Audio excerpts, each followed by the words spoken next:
Hello and welcome to another video. Today I'm going to talk about what I have done to the car for now, and especially what makes sense for track, what makes sense for street. So I'm just going to talk a little bit about this. I have my phone with me because it's a lot actually. So yeah. Let's start with the outside. I will show you some pictures or even videos of the parts I'm talking about, just to give you an idea what we have done to the car.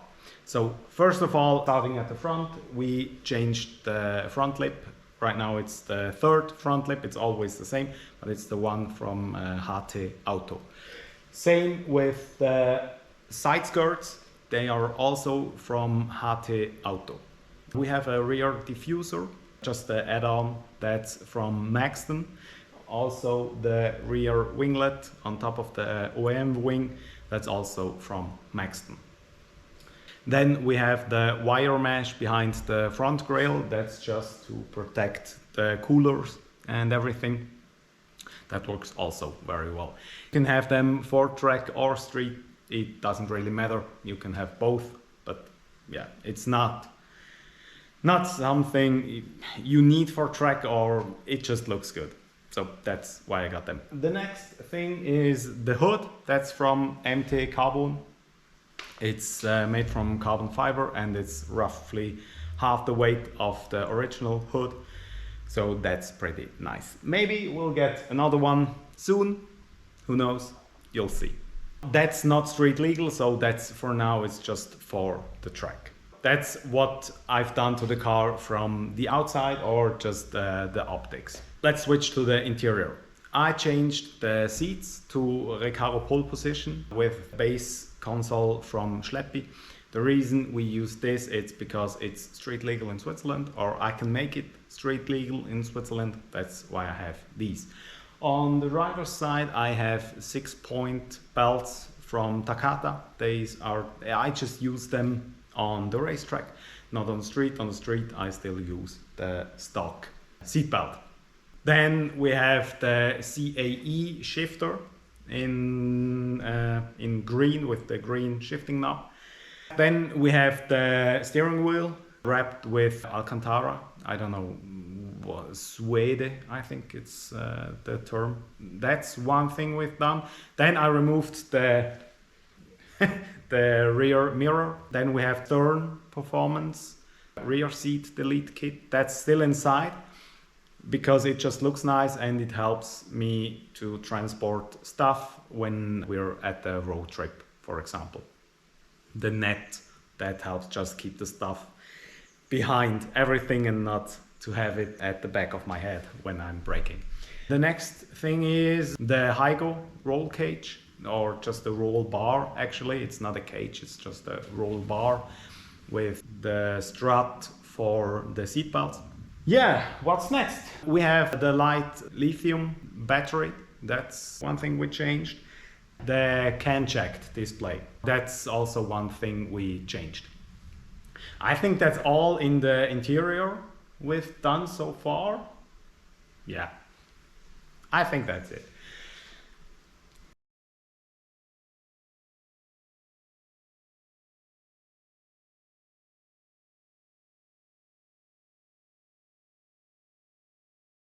Let's talk about performance-wise. What have we done? We changed the wheels. I have now 4 sets, 3 different wheels. For the track, we have a 9.5 by 18 with an offset of 45 with 255/35 tires. And on the road, I have the 8.5 by 18 with an offset of 35 and the stock tires in 225/40. It's all Wets Sport. I have the Wets TC105X and the SA99R in bronze. Then brakes. We have the upgraded brake discs. You've seen the video. Then brake pads from Endless. We use the CCRG. Then we have the titanium shims behind the brake pads. Next is the stainless steel brake lines and Endless fluid. That's not all. with the brakes, we also have the, I can't say the name of that company, I will show you down here. We have the brake cooling kit from them, which is just an extension of the stock brake cooling, and which works absolutely fine. That's what we've done to the brakes front and back. At the back, it's just endless pads and the stainless steel shims, nothing else. Then we have the suspension from Öhlins, the Road and Track, which works pretty awesome, including the DNA top mounts at the front to adjust camber and caster. Another performance part is the Plasma Man intercooler and the complete 3-inch exhaust from Garage with bits without any OPF or GPF and no cat, so just a full 3-inch exhaust to the back, which makes the sound pretty nice, or the car sounding pretty nice, and also performance wise obviously one of the best choices.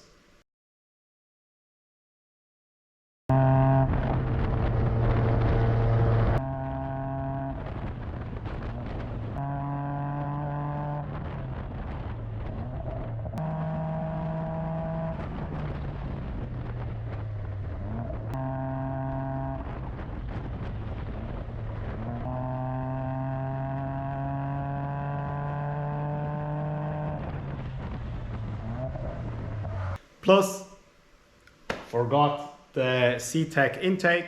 That's also one of the things we've changed.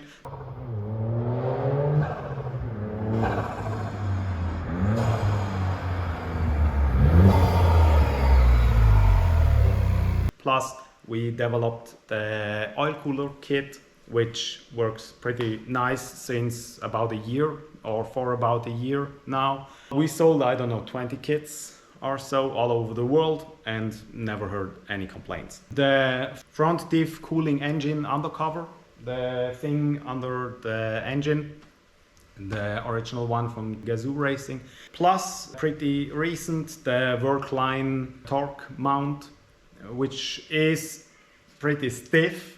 You can feel it in the car, the whole car vibrates with it. So I wouldn't recommend it on the road, but it works on the track perfectly, and if you don't mind having more noise and more vibration, it's also for the road.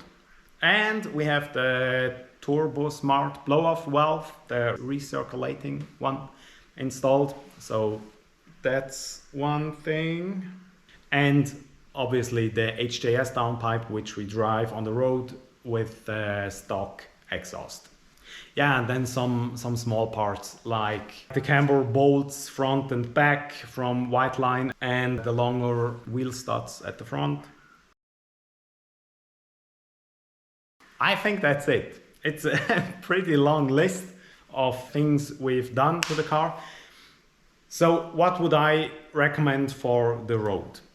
Honestly, for the road you don't need that much.